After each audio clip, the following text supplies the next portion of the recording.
So Evan Mawarire has been charged. What with? The Section 36 of the Zimbabwe Criminal Law Codification and Reform Act, Chapter 9, Section 23, which states, 1, any person who acting in consent with one or more other persons, possibly and to a serious extent, disturbs the peace, security, or order of the public, or any section of the public, or invade the rights of other people intending such disturbances or invasion, or realizing that there is a real risk or possibility that such a disturbance or invasion may occur, shall be guilty of public violence and liable to a fine not exceeding level 12 or imprisonment for a period not exceeding 10 years or both. And it goes on to say, in determining whether or not a disturbance of peace, security, or order of an invasion of rights is sufficiently serious to constitute the crime of public violence, a court shall take into account all relevant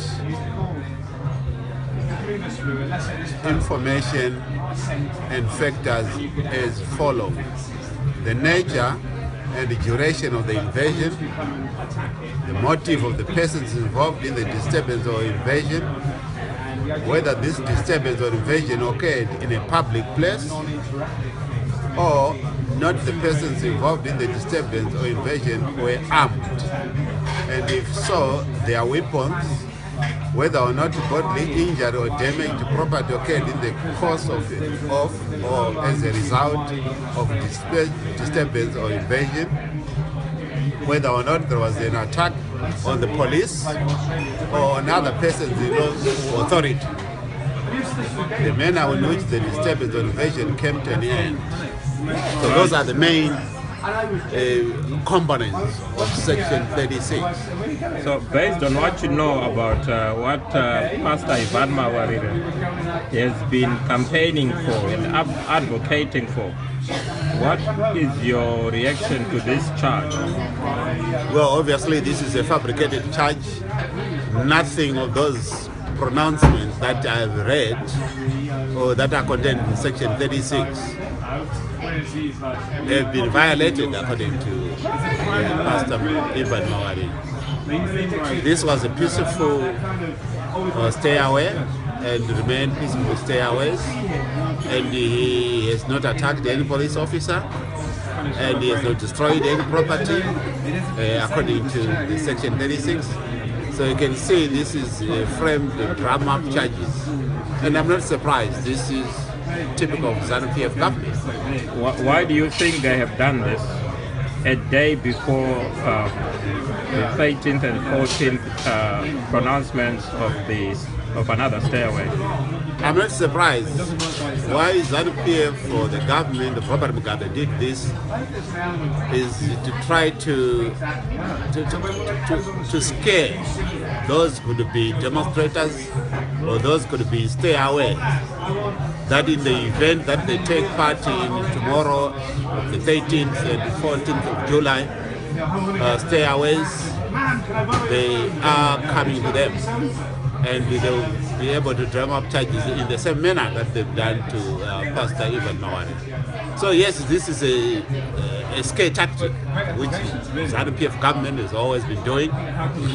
Do you see any parallels with your own experiences in the law? Oh, indeed. I mean, for example, I was arrested in 2000 during an election campaign, and they were drum-up charges that I raised my hand on the wrong day. This is typical of ZANU PF.